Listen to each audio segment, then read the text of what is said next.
Hello बच्चों, कैसे हैं आप लोग। तो भाई लास्ट क्लास में हम लोगों ने एक चैप्टर पूरा खत्म किया जिसका नाम था फॉरेन एक्सचेंज रेट। आज एक नया चैप्टर लेकर आए हैं जिसका नाम है बैलेंस ऑफ पेमेंट। बहुत इंपॉर्टेंट अगेन भैया, एग्जाम के लिए बहुत बहुत बहुत ज्यादा इंपॉर्टेंट है।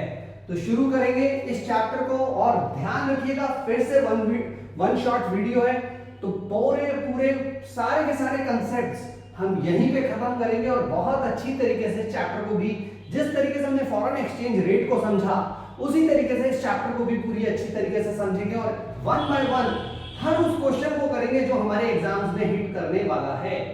तो शुरू करते हैं कंसेप्ट को। कहते हैं भैया कंसेप्ट अगर आपको समझ में आ जाए तो सारी चीजें बहुत आसान हो जाती हैं और बहुत आसानी से उन चीजों को हम एग्जाम में अपीयर कर सकते हैं। तो स्टार्ट करते हैं भाई ये चैप्टर जिसका नाम है balance of payment. Let's start. तो सबसे पहला कंसेप्ट जहां शुरू होता है जिसका नाम से ही जाहिर है भैया, बैलेंस ऑफ पेमेंट। तो बैलेंस ऑफ पेमेंट एग्जैक्टली है क्या, तो हम जानना चाहेंगे भाई। जब हम बात करते हैं बैलेंस ऑफ पेमेंट की,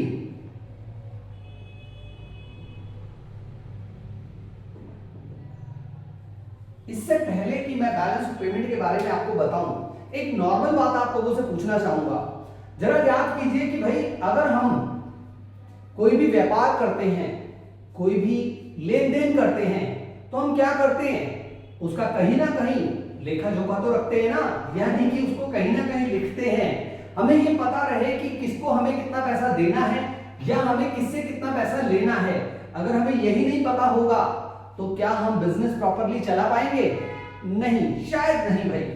इसी तरीके से एक देश दूसरे देशों के साथ बहुत तरीके के व्यापार करता है, बहुत तरीके के लेन देन करता है। तो हर देश अपने पास एक रिकॉर्ड मेंटेन करके रखता है, क्योंकि उसे भी पैसा देना भी है और पैसा लेना भी है। तो इसी पॉइंट ऑफ व्यू को लेते हुए चलेंगे और इस कंसेप्ट को हम क्लियर करेंगे जिसका नाम है बैलेंस ऑफ पेमेंट। तो हम क्या कहते हैं, it is an estimated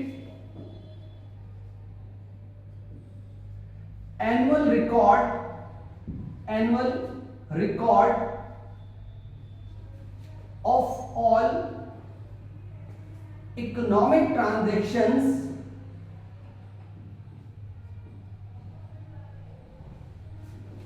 between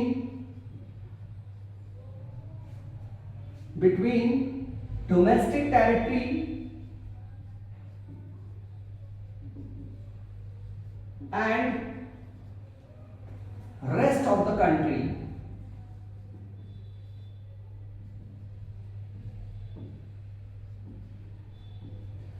इस डेफिनेशन में दो बातें छुपी हुई हैं। अगर हम ध्यान से पढ़ें तो पहली बात तो ये कि एक एस्टिमेटेड है, यानी सिर्फ एस्टिमेट किया गया है, ये एक्चुअल नहीं है। यानी याद रखिएगा, क्वेश्चन आपसे ये भी आ सकता है, balance of payment is a actual statement और एन एस्टिमेटेड। तो आप याद रखिएगा क्वेश्चन में जैसा कि हमने मेंशन किया है, ये एक एस्टिमेटेड है। एस्टिमेटेड मतलब जिसको अनुमान किया गया है कि इतना पैसा हमारे पास आएगा और इतना पैसा जाएगा। राइट है, गुड। आगे हम कहते हैं इसमें दूसरा कंसेप्ट हमारे सामने आ रहा है भाई, इकोनॉमिक ट्रांजैक्शंस का। तो हम कहते हैं एक देश दूसरे देशों के साथ चार तरीके के व्यापार करता है, यानी इकोनॉमिक ट्रांजैक्शंस जो होती हैं वो चार चीजें होती हैं। बेटा उसको जरा ध्यान से पढ़ेंगे हम, क्योंकि ये कंसेप्ट हमारे लिए बहुत ज्यादा इंपॉर्टेंट है, क्योंकि पूरा चैप्टर इन्हीं चार पॉइंट्स पर बेस्ड है। तो पहला पॉइंट अगर हम कहें इकोनॉमिक ट्रांजैक्शन का, तो हम कहते हैं इसके अंदर हम सभी विजिबल आइटम्स को लेते हैं। विजिबल आइटम्स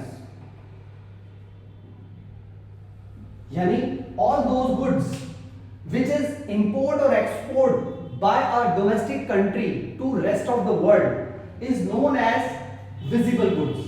जितने भी visible goods हैं, यानी जो tangible goods हैं, वो सारे के सारे क्या हैं, visible items हैं। दूसरा अगर हम बात करें सेकंड, invisible items। अगर हम बात कर रहे हैं invisible items की, तो invisible items क्या है भाई, इनविजिबल आइटम्स जितनी भी तरीके के सर्विसेज होती हैं, चाहे वो इंश्योरेंस सर्विसेज हो, चाहे ट्रांसपोर्टेशन सर्विसेज हो, चाहे हमारे देश के लोगों का विदेशों में जाकर काम करना हो, ये सारी की सारी क्या है, इनटेंजिबल है। तो इनटेंजिबल और टेंजिबल में डिफरेंस क्या है भाई? टेंजिबल वो होती है जिसे छुआ जा सकता है, देखा जा सकता है, वो टेंजिबल होती हैं, और इनटेंजिबल वो होती हैं जो कि छुई नहीं जा सकती, या उन्हें टच नहीं किया जा सकता, या उन्हें देखा नहीं जा सकता। यानी जितनी भी तरीके की सर्विसेज हैं वो सारी की सारी क्या है, इनविजिबल आइटम्स हैं। तीसरा अगर हम बात करें यूनिलेटरल ट्रांसफर्स, तीसरा पॉइंट हमारे पास आता है यूनिलेटरल ट्रांसफर्स। इसके बारे में हमने हमारे फॉरेन एक्सचेंज रेट चैप्टर में भी पढ़ा था, और हमने कहा था at the time of natural calamities every country help to each other. हर देश एक दूसरे की मदद करता है। मदद किस फॉर्म में करता है भाई? वो किसी भी फॉर्म में मदद हो सकती है, पैसे से मदद हो सकती है, मेडिकल हेल्प से मदद हो सकती है, खाने पीने की चीजों की मदद हो सकती है, या किसी भी अन्य तरीके की चीजों की मदद हो सकती है। नंबर 4 अगर हम बात करें तो नंबर 4 क्या है? Capital transfers. Capital transfers. चौथा पॉइंट हमारे पास आता है कैपिटल ट्रांसफर्स का। कैपिटल ट्रांसफर्स क्या है भाई? यहां पर हमने लास्ट क्लास में या हमारे फॉरेन एक्सचेंज चैप्टर में भी पढ़ा था कि जितने भी हमारी मॉडर्न टेक्नोलॉजीज होती है, जितनी भी टेक्नोलॉजीज हैं, हम उसे इंपोर्ट या एक्सपोर्ट करते हैं, तो इसे हम कहते हैं कैपिटल ट्रांसफर्स। जब हम एक देश दूसरे देशों से नई नई टेक्नोलॉजीज को खरीदता है या उन्हें बेचता है, तो वो हमारे लिए क्या कहलाता है? Capital transfers. तो याद रखिएगा बेटा, ये 4 तरीके की इकोनॉमिक ट्रांजैक्शंस हैं जो एक देश दूसरे देशों के साथ करता है। चाहे अगर हम इसको दूसरे तरीके से समझें तो बड़ा आसानी से समझ पाएंगे कि भैया हमारे देश से या तो हम अपनी बनी हुई चीजों को, हमारे गुड्स को बेचते हैं, या उनके बने हुए गुड्स को हम अपने पास खरीदते हैं। दूसरा हम कहते हैं भाई, या तो हम हमारे देश के लोग विदेशों में जाकर काम करते हैं, अपनी सर्विसेज देते हैं, ट्रांसपोर्टेशन देते हैं, इंश्योरेंस देते हैं, बैंकिंग की सेवाएं देते हैं, या अन्य तरीके की सेवाएं देते हैं, तो भैया वो है इनविजिबल आइटम्स। नेक्स्ट हम कहते हैं यूनिलेटरल ट्रांसफर्स। यूनिलेटरल ट्रांसफर्स अभी मैंने बताया कि भाई जब एक देश के अंदर एक देश में कोई नेचुरल कैलामिटीज आती है तो अन्य देश उसकी हेल्प करते हैं, और वो हेल्प किसी भी फॉर्म में हो सकती है, और जब वो पैसे की फॉर्म में हो तो भी वो उसे यूनिलेटरल ट्रांसफर या वन साइडेड पेमेंट कहते हैं। और इसके लिए कोई भी देश बाध्य नहीं होता कि मदद करे या ना करे, मैटर नहीं करता। लेकिन क्योंकि एज ए ह्यूमैनिटी हम लोग एक दूसरे की मदद करते हैं, तो इनका भी रिकॉर्ड्स हम अपने पास रखते हैं। The next one is capital transfers. जितनी भी तरीके की नई टेक्नोलॉजीज हैं, एक देश दूसरे देशों को बेचता भी है और उनसे खरीदता भी है। जैसा कि हमने पहले के चैप्टर में भी बताया है कि भैया 1991 के बाद हमने बहुत सारी टेक्नोलॉजीज को हमारे यहाँ पर खरीदा, जिसकी वजह से हमारा देश आज इतनी तरक्की कर चुका है कि world largest 5th economic country बन चुका है। तो इसी का एक रीजन है कि भाई जब एक देश दूसरे देशों से मॉडर्न टेक्नोलॉजीज को खरीदता है तो उसके देश में भी नई नई टेक्नोलॉजी इन्वेंट होती है। वो हमारे देश में भी हम लोग जो नई टेक्नोलॉजीज को इन्वेंट करते हैं वो अन्य देश भी हमसे परचेज करते हैं। सो ये हमारी इकोनॉमिक ट्रांजैक्शंस है, ये हमारा बैलेंस ऑफ पेमेंट है। अब इसके बाद के एक और भी बहुत इंपॉर्टेंट और बहुत ही मजेदार क्वेश्चन हमारे सामने होंगे, जिनको हम वन बाय वन पढ़ने वाले हैं। तो स्टार्ट करते हैं भाई। अगर हम देखें आगे तो नेक्स्ट क्वेश्चन हमारे सामने क्या आता है, इसको हटा रहा हूं, प्लीज अगर स्क्रीनशॉट लेना है तो ले लीजिए। नेक्स्ट वन इज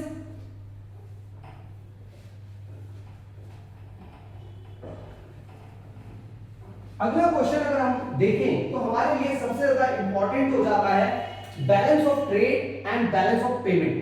देखिए दो कंसेप्ट हैं, एक है बैलेंस ऑफ पेमेंट और दूसरा है बैलेंस ऑफ ट्रेड। तो यहां पर कई लोग इसको एक जैसा कंसेप्ट समझते हैं। There are lots of people who think that balance of trade and balance of payment is the same term, but ये दोनों बहुत अलग अलग डिफरेंसेस हैं, बहुत अलग अलग कंसेप्ट्स हैं। तो प्लीज इनके बारे में भी अच्छा से समझ लें हम लोग। तो पहले हम बात करते हैं बैलेंस ऑफ ट्रेड की, यानी बीओटी, जिसे हम कहते हैं बैलेंस ऑफ ट्रेड।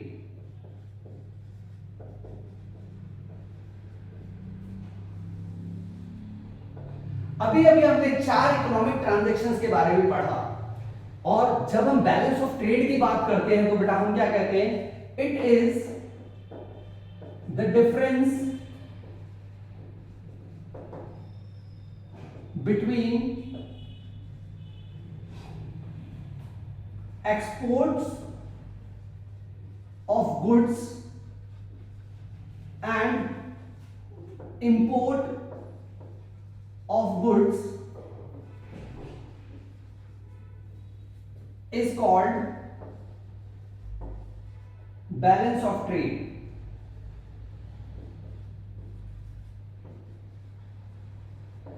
यानी बैलेंस ऑफ ट्रेड में सिर्फ और सिर्फ गुड्स एंड सर्विसेज, सिर्फ गुड्स को हम शामिल करते हैं, यानी कि सिर्फ हम उन गुड्स को शामिल करेंगे जो फिजिकल आइटम्स है। जितने भी फिजिकल आइटम्स होंगे वो बैलेंस ऑफ ट्रेड में शामिल किए जाएंगे, बाकी हम किसी भी चीज को शामिल नहीं करेंगे। इसके बाद क्योंकि हमने बात कही, अगर इसको कंपेयर करें हम बैलेंस ऑफ पेमेंट से, तो हम लिखते हैं भाई it is a narrow concept, it is a narrow concept, narrow concept. और अगर हम बात करें इसके लिए, और इसमें हम एक पॉइंट और ले सकते हैं, ये जो balance of payment, balance of trade है, ये किसी भी देश का it can be deficit, surplus और बैलेंस, यानी ये दोनों तरीके का हो सकता है। यानी ये डेफिसिट भी हो सकता है, सरप्लस भी हो सकता है और बैलेंस बजट भी हो सकता है, बैलेंस ऑफ ट्रेड हमारा। लेकिन अगर हम बीओपी की बात करें, जहां हम बात कर रहे थे बीओपी की, यानी बैलेंस ऑफ पेमेंट की,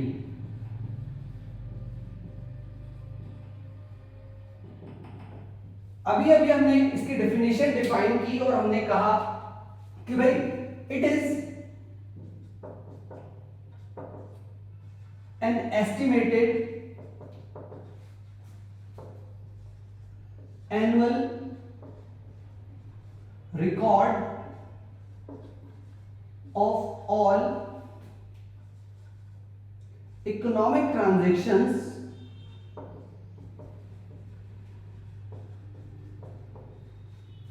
between domestic territory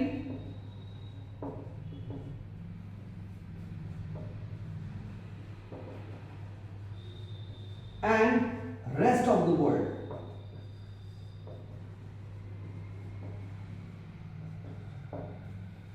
क्योंकि इसके अंदर हम इकोनॉमिक ट्रांजैक्शंस में हमने देखा था कि भाई 4 आइटम्स हमने इंक्लूड किए थे, और हमने देखा कि सबसे पहले वाला आइटम सिर्फ हमने बैलेंस ऑफ ट्रेड में सिर्फ पहला आइटम यानी विजिबल आइटम्स को ऐड किया, बाकी तीनों कंसेप्ट इसमें भी ऐड होते हैं। तो यानी it is a wider concept, it is a wider concept. ये हमारे इकोनॉमिक बैलेंस ऑफ ट्रेड से कहीं ज्यादा बड़ा कंसेप्ट है, और बैलेंस ऑफ ट्रेड इसीलिए कहा जाता है it is a wider concept. साथ ही साथ हम कहते हैं कि ये हमेशा, जैसा कि इसमें हमने देखा था it can be deficit, surplus और बैलेंस, तो भैया याद रख लीजिए हमेशा जो बैलेंस ऑफ पेमेंट होता है it can be only balanced, यानी ये जो होता है ये सिर्फ बैलेंस्ड हो सकता है, ना डेफिसिट हो सकता है ना सरप्लस हो सकता है। क्योंकि हम अगर ये अनबैलेंस्ड होता है तो इसको ऑलरेडी हम बैलेंस करते हैं बाय ऑटोनोमस आइटम्स या अकोमोडेटिंग आइटम्स के थ्रू, तो हम उनके थ्रू इसको बैलेंस करते हैं। और क्योंकि किसी भी देश में जो बैलेंस शीट बनाई जाती है या जो बैलेंस ऑफ पेमेंट बनाया जाता है वो हमेशा बैलेंस्ड ही बनाया जाता है। याद रखिएगा ये कंसेप्ट बहुत इंपॉर्टेंट है, differentiate between balance of trade and balance of payment, ये अक्सर हमारे सामने क्वेश्चन आ जाता है, तो इसको बहुत अच्छे से दिमाग में रखना है भैया। चलिए आगे चलते हैं थोड़ा सा। अब इसके बाद हम ये कहते हैं, जैसा कि हमने बताया कि जो बैलेंस ऑफ पेमेंट होता है, बैलेंस ऑफ पेमेंट बनाने के लिए सरकार क्या करती है, सरकार इसके लिए एक बैलेंस शीट बनाती है। उस बैलेंस शीट में हम दो सारी चीजें मेंशन करेंगे, यहां पर उसको समझेंगे, जरा ध्यान दीजिएगा भाई। सबसे पहले हम कहते हैं जो बीओपी है यानी बैलेंस ऑफ पेमेंट है, इसके अंदर हम दो तरीके के अकाउंट क्रिएट करते हैं, दो तरीके के अकाउंट क्रिएट करते हैं, जिनमें सबसे पहला अकाउंट जो होता है वो हमारा कहलाता है करंट अकाउंट, और दूसरा जो अकाउंट होता है वो हमारा कहलाता है capital account.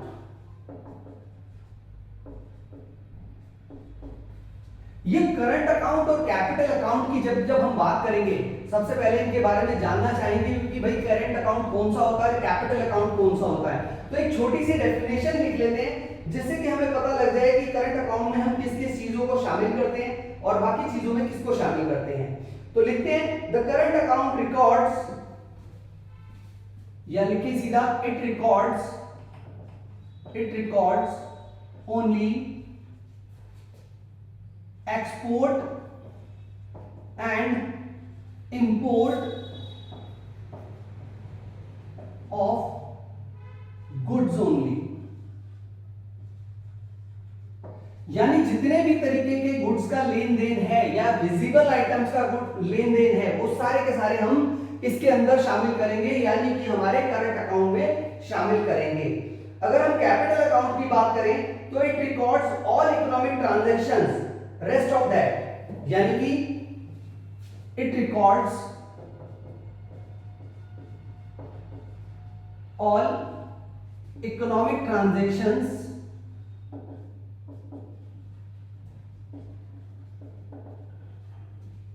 between domestic country, domestic territory and rest of the world। यहां पे एक चीज और बताना चाहूंगा बेटा कि ये जो करंट अकाउंट और कैपिटल अकाउंट है इसमें भी दो साइड्स होती हैं। इसी तरीके से कैपिटल अकाउंट में भी हमारे पास दो साइड्स होती हैं, एक कहलाती है डेबिट साइड और एक कहलाती है क्रेडिट साइड, यानी क्रेडिट साइड और डेबिट साइड।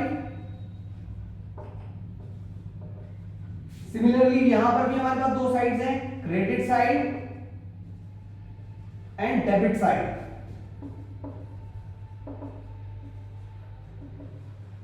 बहुत इंपॉर्टेंट टॉपिक है ये, यहां से हमें एक क्वेश्चन 100% पूछा जाएगा एग्जाम में कि कौन से आइटम्स हम अभी जो 3-4 आइटम्स हमें गिवन होंगे क्वेश्चन में दे दिए जाएंगे और पूछा जाएगा कि भैया इसको हम किस तरीके से ट्रीट करते हैं और कहां इसको पुट करते हैं। ये करंट अकाउंट में इंक्लूड होता है या कैपिटल अकाउंट में इंक्लूड होता है, क्रेडिट साइड में होता है या डेबिट साइड में होता है। तो ये चीजें हमें जानना बहुत जरूरी है। तो यहां पर एक चीज यहां पर क्लियर करते हैं, कुछ हम इसके बेस बनाते हैं, दोनों के इनके बेसिस बनाएंगे और उसके बेस पर हम ये बताएंगे कि किसको हम किस साइड में रखेंगे।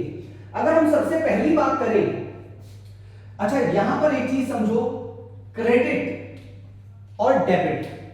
क्रेडिट का मतलब क्या है, अगर कहीं से भी कुछ भी पैसा हमें आया है या किसी भी चीज को बेचने से हमें पैसा मिल रहा है, बस इतना दिमाग में रखना है कि कहीं से पैसा हमारे पास आ रहा है। अगर पैसा आया है तो भैया वो क्रेडिट साइड में ही इंक्लूड होगा। अगर कोई भी चीज हमारे पास आई है तो वो कहां होगी, क्रेडिट साइड में होगी। अगर हमारी तरफ से पैसा जाएगा तो वो हमेशा डेबिट साइड में होगा। क्लियर है कहानी? अब जरा ध्यान से समझिए। अब हम कहते हैं export and import of goods.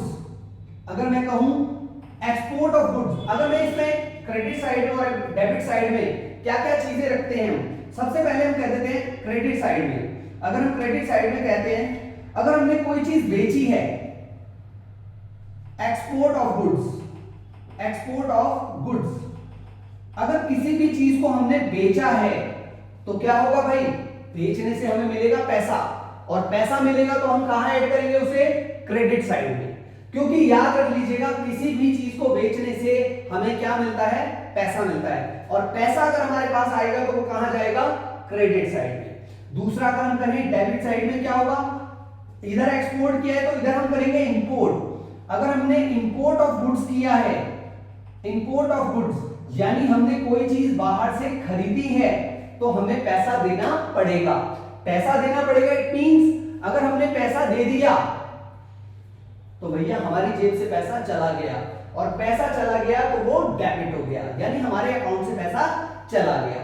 दूसरा हम कहते हैं, सेकंड पॉइंट अगर हम लें तो इसमें और क्या शामिल करेंगे हम, इसमें हम शामिल करेंगे यूनिलेटरल ट्रांसफर्स, यानी अगर हम कहें रिसीव यूनिलेटरल ट्रांसफर्स,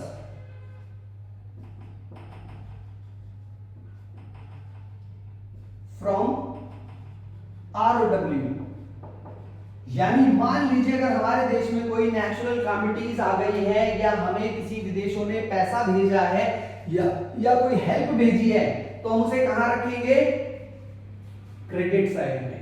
इसी तरीके से अगर हमने किसी को हेल्प दी है तो हम क्या करेंगे, paid the amount for unilateral transfers. अगर हमने कुछ भी यूनिलेटरल ट्रांसफर पे किया है रेस्ट ऑफ द वर्ल्ड में, तो वो कहां जाएगा, वो हमारा जाएगा डेबिट साइड में। याद रख लीजिएगा, ये क्रेडिट और डेबिट साइड हमें बहुत अच्छे से दिमाग में बैठनी चाहिए हमें। अगर हमें ये दिमाग में नहीं बैठेगी तो हमारे लिए थोड़ी सी दिक्कत हो जाएगी। तो ये एंट्रीज हमें बहुत अच्छे से समझनी है, बिल्कुल दिमाग में बिठा लेनी है। इसी तरीके से हम कहते हैं कि अगर हमने कोई सर्विसेज दी है, यानी हमारे देश से कोई विदेशों में काम करने गया है, जितने भी करंट ट्रांजैक्शंस है वो सारी यहां आएंगी भाई। तो सर्विसेज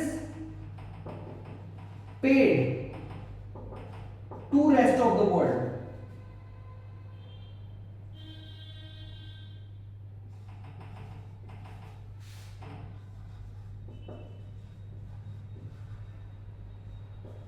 यानी अगर हमारे देश से विदेशों में किसी भी तरीके के हमारे देश के लोग विदेशों में जाकर काम कर रहे हैं, ऑब्वियसली काम करेंगे तो भाई हमें पैसा मिलेगा, पैसा मिलेगा तो हम उसे कहां रखेंगे, हमारे क्रेडिट साइड में रखेंगे।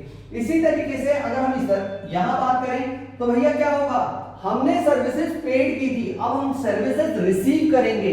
अगर विदेशों से हमें सर्विसेज रिसीव हुई हैं, services received from rest of the world will be calculated in debit side, या हम इसे कहां रखेंगे, डेबिट साइड में रखेंगे, क्योंकि अगर हमें सर्विसेज मिली हैं तो उसके बदले में हमने उन्हें पैसा दिया होगा। और अगर पैसा दिया है तो भैया याद रख लीजिए, जितने भी लोग हमारे देश में चाहे इंजीनियर हैं, डॉक्टर हैं, जो विदेशों से आकर हमारे देश में काम कर रहे हैं, तो उनको हम कहां रखेंगे, उनको हम डेबिट साइड में रखेंगे। इसी तरीके से नंबर 4 अगर हम बात करें, ध्यान रख लीजिए, बार बार एक ही बात कह रहा हूं कि अगर पैसा हमारे देश में आ रहा है तो वो सारा का सारा पैसा अगर आया है तो डेबिट साइड क्रेडिट साइड में होगा, और हमारे देश से पैसा जा रहा है तो वो डेबिट साइड में होगा। अब अगर हम बात करें donation and gifts, donation and gifts received from rest of the world, ROW, अगर हमें विदेशों से कोई डोनेशन गिफ्ट्स रिसीव हुए हैं तो इसका मतलब हमें भैया पैसा मिला है। और इसी तरीके से अगर हमने डोनेशन एंड गिफ्ट दिया है, pay to rest of the world, तो हम उसे डेबिट साइड में कैलकुलेट करेंगे। इसी तरीके से अगर हम क्रेडिट साइड की बात करें, अगर हम कैपिटल अकाउंट की बात करें तो थोड़ा सा हमें ध्यान में रखना पड़ेगा। वही देखिए, जिस पैसे के आने से या तो हमारी लायबिलिटीज बढ़ जाएं, या हमारे एसेट्स इंक्रीज हो जाएं, या एसेट्स रिड्यूस हो जाएं, तो समझ लीजिए क्या होगा, वो कैपिटल अकाउंट में इंक्लूड किया जाएगा। अब हम ये कहते हैं, मान लीजिए हमने बोरोइंग्स की हैं, क्रेडिट साइड मतलब हमने बोरो किया है, पैसा विदेशों से मंगाया है, हमें हमारी फाइनेंशियल रिक्वायरमेंट्स को पूरा करने के लिए कुछ पैसे की रिक्वायरमेंट थी, जो कि हमने आईएमएफ से या वर्ल्ड बैंक से या किसी अन्य देश से उधार ले लिया। तो ऐसे में वो पैसा कहां इंक्लूड होगा भाई, वो यहां होगा। तो हम लिखेंगे borrowings from public and rest of the world. अगर हमने बोरोइंग्स की हैं तो वो सारी की सारी क्रेडिट साइड में आएंगी। ऐसा इसलिए बेटा कि पैसा तो हमारे पास आया है, और पैसा जब भी आएगा वो हमेशा कहां होगा, क्रेडिट साइड में होगा। लेकिन उसको हमने कैपिटल अकाउंट में क्यों डाला, क्योंकि इससे साथ ही साथ हमारी लायबिलिटी बढ़ गई, यानी ये पैसा हमें वापस भी करना पड़ेगा और विद इंटरेस्ट करना पड़ेगा। इसी तरीके से अगर हमारे देश ने किसी को पैसा दिया है तो हम क्या करेंगे, lending to rest of the world. अगर हम विदेशों को पैसा दे रहे हैं तो हम उसे कहां इंक्लूड करेंगे, उसे हम इंक्लूड करेंगे डेबिट साइड में। इसी तरीके से सेकंड पॉइंट अगर मैं यहां कहूं बेटा, सेकंड पॉइंट होता है recovery of loans. Recovery of loans, अगर विदेशों से हमने किसी को भी पैसा दिया हुआ था, किसी को उधार दिया हुआ था, उधर से पैसा हमें वापस मिल गया, तो पैसा तो हमारे पास आ गया, लेकिन साथ ही साथ हमारे जो डेटर थे वो कम हो गए, यानी हमारा एसेट कम हो गया। तो ये ध्यान में रखना है कि जब पैसा आएगा तो उससे अगर हमारे डेटर कम हो रहे हैं या हमारे एसेट्स कम हो रहे हैं तो वो हमेशा कैपिटल अकाउंट में जाएगा। इसी तरीके से तीसरा पॉइंट अगर हम लें, तीसरा point investment from foreign countries.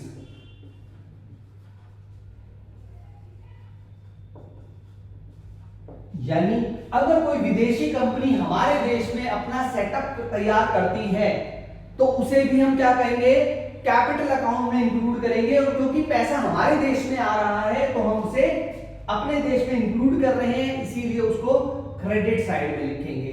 इसी तरीके से अगर हमारे देश का कोई भी पैसा बाहर जाता है तो हम क्या करेंगे, इन्वेस्टमेंट इन फॉरेन कंट्रीज। अगर हमारे देश का पैसा विदेशों में गया है तो हम उसे कहां इंक्लूड करेंगे भैया, डेबिट साइड में इंक्लूड करेंगे, यानी कि हमारे देश के लोगों ने विदेशों में इन्वेस्टमेंट किया है, तो इसीलिए हम उसको वहां कैलकुलेट करेंगे। और इसी तरीके से एक और पॉइंट हम ले लेते हैं, इनफ्लो ऑफ बैंकिंग कैपिटल। वो हमारा क्रेडिट साइड में इंक्लूड होगा। और इसी तरीके से अगर हमारा आउटफ्लो हो रहा है, बाहर विदेशों में पैसा जा रहा है, आउटफ्लो ऑफ बैंकिंग कैपिटल, तो वो हमारे लिए क्या होगा, वो डेबिट साइड में इंक्लूड होगा।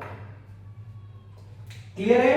ये टॉपिक बहुत इंपॉर्टेंट है, प्लीज इसको साइड बाय साइड लिखते जाइए और नोट कर लीजिए, अदरवाइज इसका स्क्रीनशॉट ले लीजिए, क्योंकि ये टॉपिक बहुत इंपॉर्टेंट है और एग्जाम में कई बार हिट करता है, बल्कि ये कहूंगा कि हर बार हिट करता है।